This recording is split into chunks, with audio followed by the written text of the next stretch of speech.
दोस्तों, आप में से बहुत से लोग नॉर्थ कोरिया के बारे में जानते होंगे। ये दुनिया का एक ऐसा मुल्क है जहां पर कोई भी शख्स अपनी मर्जी से जिंदगी नहीं गुजार सकता। आज की इस वीडियो में हम आपको नॉर्थ कोरिया के सबसे वियर्ड और अनयूजुअल लॉज के बारे में बताएंगे। तो वीडियो अच्छी लगे तो लाइक जरूर कीजिएगा और चैनल भी सब्सक्राइब कर लीजिए ताकि आपको नई आने वाली वीडियो से रिलेटेड अपडेट मिलती रहे। तो शुरू करते हैं। Number 1, 3 generations punishment rule. दोस्तों, नॉर्थ कोरिया बहुत ही मिस्टीरियस और अनयूजुअल कंट्री है। यह मुल्क कई सदियों से कंप्लीट आइसोलेटेड है और बाहर की दुनिया से इसके रिलेशंस ना होने के बराबर हैं। इसकी वजह यहाँ के अजीबोगरीब रूल्स हैं। आमतौर पर अगर किसी मुल्क में कोई इंसान क्राइम करता है तो इसकी सजा सिर्फ इसी को दी जाती है, लेकिन नॉर्थ कोरिया में ऐसा नहीं होता। यहाँ पर अगर कोई शख्स कोई क्राइम करता है तो इसकी सजा इसकी पूरी फैमिली को दी जाती है। इन सबको कैद कर लिया जाता है और उम्र कैद की सजा दे दी जाती है। सजा के इस वियर्ड तरीके को किम पनिशमेंट कहा जाता है। इन कैदियों के बच्चे भी इन्हीं जेल्स में पैदा होते हैं और इन्हें भी उम्र कैद की सजा दी जाती है। और आप बिलीव नहीं करेंगे कि इस पैदा होने वाली जनरेशन के बच्चे भी जेल में ही पैदा होते हैं और वो भी अपने ग्रैंड पेरेंट्स की जुर्म की सजा भुगतते हैं। सुनने में तो ये बात आपको बहुत स्ट्रेंज लग रही होगी, लेकिन ये सच है। मुजरिमों को ऐसी सजा देने का तरीका पहले चाइना, जापान, जर्मनी और फॉरेन यूनियन में भी यूज किया जाता था, लेकिन वक्त गुजरने के साथ साथ ये खत्म हो गया। लेकिन नॉर्थ कोरिया में ये अभी तक मौजूद है। Number 2, real estate. दोस्तों, अगर आपके पास पैसे हों तो आप दुनिया के किसी भी मुल्क के किसी भी हिस्से में जगह या फिर घर खरीद सकते हैं, मगर शायद आप यकीन न करेंगे कि दुनिया में एक मुल्क ऐसा भी है जहां आपके पास पैसे होने के बावजूद आप जमीन नहीं खरीद सकते। ये अजीब रूल सिर्फ नॉर्थ कोरिया में है। यहाँ पर आप कोई मकान, दुकान या फिर कोई जमीन नहीं खरीद सकते क्योंकि ये ऑफिशियली इनलीगल है। और इवन के आप यहाँ पर रेंट पर भी कोई घर नहीं दे सकते। इसकी वजह यह है कि यहाँ की हुकूमत नहीं चाहती कि यहाँ के लोगों को किसी भी किस्म का फायदा पहुँचे। जाहिर है कि लोग जब दुकानें या फिर घर रेंट पर देंगे तो इससे इन्हें प्रॉफिट होगा और इसके अलावा कोई जमीन या मकान वगैरह सेल करेगा तो वो उसे भी कम कीमत पर नहीं बेचेगा। और स्पेशली अगर वो जगह सड़क के करीब हो तो इसके बेचने वाले का और भी फायदा है। इन दोनों सूरतों में नॉर्मल सिटीजन को प्रॉफिट मिलेगा और ऐसा यहाँ की हुकूमत नहीं चाहती। इससे भी हैरानगी की बात यह है कि यहाँ के नॉर्थ कोरिया के लोगों के पास अपनी पर्सनल प्रॉपर्टी का भी कोई वैलिड प्रूफ नहीं होता। इनके पास सिर्फ रिहायशी सर्टिफिकेट होता है और वो ये समझते हैं कि वो इस मकान के मालिक हैं, लेकिन इनके पास पेपर्स ना होने की वजह से ये इसको भी सेल नहीं कर पाते। इसके बावजूद कुछ लोग इनलीगल तौर पर जायदादें सेल और परचेज करते रहते हैं, लेकिन अगर कोई पकड़ा जाए तो उसे सजा दी जाती है और इसका जुर्माना भी अदा करना पड़ता है। Number 3, western clothes. दुनिया का हर इंसान अपने ट्रेडिशन और अपनी चॉइस के हिसाब से कपड़े पहनना पसंद करता है। आप चाहे दुनिया के किसी भी मुल्क में रहते हो, आपको अपना लिबास अपनी मर्जी से पहनने की मुकम्मल इजाजत होती है।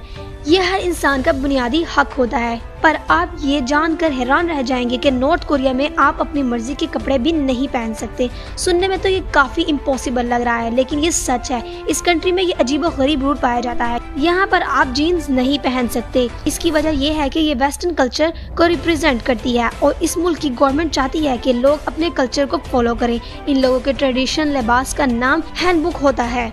यहाँ के मर्द और औरत सदियों से इस लिबास को पहनते चले आ रहे हैं। अगर इस कंट्री में कोई बंदा जीन्स में नजर आ जाए तो इस अरेस्ट कर लिया जाता है और इसे सजा दी जाती है। खास तौर पर नॉर्थ कोरिया के शहर नॉर्थ हैंगयोन और यांगगैंग प्रोविंस में इस मामले में बहुत ज्यादा सख्ती की जाती है। इसकी वजह यह है कि ये इलाके बॉर्डर के नजदीक हैं और लोग वेस्टर्न कल्चर ज्यादा पिक करते हैं। ये एक सैड रियलिटी है कि यहाँ के लोगों को पर्सनल फ्रीडम हासिल नहीं है और ना ही लोग अपने हकूक इस्तेमाल कर सकते हैं। इन लोगों को इस कंट्री में सरवाइव करने के लिए इन रूल्स को फॉलो करना पड़ता है, चाहे वो सही है या गलत। ये वाकई अनफेयर है।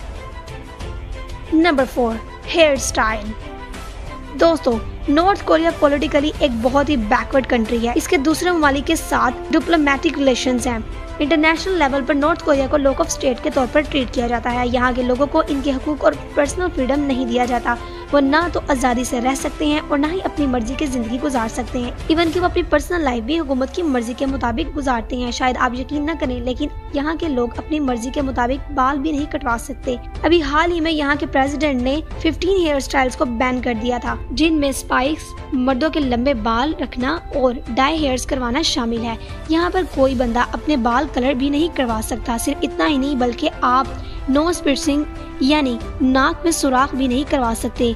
वहाँ पर लड़कियों को सिर्फ कान में सुराख करने की इजाजत होती है ताकि वो इनमें ज्वेलरी पहन सकें। इसके अलावा नॉर्थ कोरिया में पॉप म्यूजिक भी बैंड है। बहुत से पॉप बैंड जैसे कि BTS, ब्लैकपिंक वगैरह यहाँ पर कम्प्लीटली बैंड है। यहाँ की हुकूमत का कहना है कि इस सब चीज़ों से वेस्टर्न कल्चर को फ़रोग मिलेगा, जिसकी वजह से यहाँ के लोग वेस्टर्न कल्चर को अपनाने लग जाएंगे और इनकी अपनी वैल्यू ख़त्म हो जाएगी। इस कंट्री के रूल सच में बहुत अजीब हैं। Number 5, religion. दोस्तों, इस वक्त पूरी दुनिया में 4300 मज़ाहिब हैं और हर मुल्क का आइन यहाँ के रहने वाले लोगों को अपने मज़हब की पूरी आज़ादी देता है। आप वहाँ जैसे मर्जी चाहे अपनी इबादत कर सकते हैं और मजहबी त्यौहार भी मना सकते हैं, लेकिन इसके बावजूद दुनिया में चंद ममालिक ऐसे भी हैं जहाँ मजहब को लेकर बहुत ही पाबंदियाँ लगाई गई हैं। नॉर्थ कोरिया इन्हीं मुल्कों में से एक है। यहाँ पर मजहबी आज़ादी ना होने की बराबर है। इस कंट्री में जोश मजहब के लोग रहते हैं। ये लोग नॉन रिलीजियंस होते हैं। इनकी तादाद तकरीबन 64% है। इसके अलावा 16% आबादी इन लोगों की है जिनका ताल्लुक कोरियन रिलीजन से है, जबकि 4 या 5% लोग कोरियन बुद्धिज्म से ताल्लुक रखते हैं और सिर्फ 1.7 लोग क्रिश्चियन मजहब से ताल्लुक रखते हैं। नॉर्थ कोरिया से आने वाले रेफ्यूजीज और नॉन गवर्नमेंट ऑर्गेनाइजेशन की रिपोर्ट से पता चलता है कि यहाँ की अथॉरिटीज ईसाई मजहब के लोगों पर बहुत ज्यादा तशद्दुद करती है। आप शायद यकीन न करें, लेकिन इन्हें जो लोग वहाँ पर बाइबल पढ़ते हुए नजर आ जाएं या फिर सिर्फ उसे हाथ में भी पकड़ा हो तो हुकूमत उन्हें फांसी की सजा सुना देती है। और इसके अलावा यहाँ के लोग जो चाइना में काम करते हैं और वापस बाद में नॉर्थ कोरिया आ जाते हैं तो इन पर कड़ी नजर रखी जाती है। अगर वो लोग किसी गैर मुल्की के साथ राब्ते में पाए जाएं तो उसे सख्त किस्म की सजाएं दी जाती हैं। बाज़ औक़ात तो उन्हें जिला वतन भी कर दिया जाता है। सच में ये कंट्री खुद ही किसी जेल से कम नहीं है। Number 6, no luxury product. दोस्तों, आजकल तो हर कोई ब्रांड की बात करता है, ब्रांडेड चीज़ों को ही यूज़ करना पसंद करता है। ज्वेलरी से लेकर शूज़ तक हर चीज़ ब्रांडेड होती जा रही है और दुनिया की बड़ी बड़ी कंपनीज अपने प्रोडक्ट्स को बनाकर दुनिया के तमाम ममालिक में बेचती हैं जहां पर उन्हें सेल किया जाता है। मगर नॉर्थ कोरिया एक ऐसा मुल्क है जहां पर ब्रांडेड और लग्जरी चीज़ें मुकम्मल तौर पर बैन हैं। 2006 में जब north Korea nuclear power country बना था तो यूनाइटेड नेशन ने तब इस पर बहुत सी पाबंदियां लगा दी थी। इनमें से एक ये भी थी कि इस मुल्क से कोई भी branded product, luxury bike, car, expensive jewellery और ब्रांडेड क्लोथ्स और इस तरह की दूसरी चीजें ना तो इंपोर्ट की जाएंगी और ना ही एक्सपोर्ट होंगी। इस वक्त से नॉर्थ कोरिया में ये चीजें बैंड हैं। इवन के कोई भी कंट्री इस मुल्क में आकर लग्जरी प्रोडक्ट को सेल नहीं कर सकती, लेकिन जो लोग काफ़ी ज़्यादा अमीर हैं इन्हें ये इजाज़त दी गई है कि वो किसी भी कंट्री से ब्रांडेड प्रोडक्ट मंगवा सकते हैं। यहाँ तक कि यहाँ के प्रेसिडेंट किम जोंग उन के लिए भी बाहर से ही प्रोडक्ट मंगवाए जाते हैं। Number 7, no vocations. दोस्तों, जब किसी मुल्क में वेकेशंस होती हैं तो वहाँ के लोग दूसरे ममालिक का रुख करते हैं। वो अपनी फेवरेट कंट्रीज में चले जाते हैं और वहाँ अपने हॉलीडेज को स्पेंड करते हैं। नॉर्थ कोरिया में रहने वाले लोग इस मामले में बहुत ही अनलकी हैं क्योंकि वो अपने हॉलीडेज सिर्फ नॉर्थ कोरिया में ही स्पेंड कर सकते हैं, चाहे इनके पास जितना मर्जी पैसा और वसाइल हो, लेकिन फिर भी इनको अपने मुल्क से बाहर जाने की बिल्कुल इजाज़त नहीं होती। ये इस मुल्क का रूल है जो यहाँ के रहने वाले हर शख्स को फॉलो करना पड़ता है। दरअसल यहाँ पर लॉज इतने सख्त होते हैं कि हर कोई यहाँ से भागने के चक्कर में रहता है।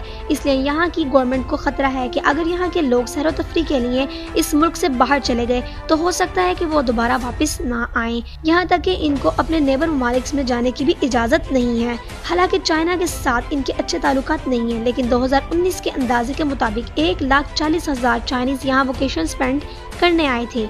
यहाँ पर लोग अपनी वोकेशन स्पेंड करने तो आ सकते हैं, लेकिन इस मुल्क के लोग दूसरे किसी मुल्क में नहीं जा सकते और हर साल वेस्टर्न ममालिक से भी सिर्फ 5,000 लोग यहाँ घूमने के लिए आते हैं। ये कंट्री सीरियसली बहुत वियर्ड है। उम्मीद है कि दोस्तों आपको आज की वीडियो अच्छी लगी होगी, तो इसे लाइक और शेयर करें और मजीद इंटरेस्टिंग फैक्ट्स वीडियोस देखने के लिए इस चैनल को सब्सक्राइब कर लें।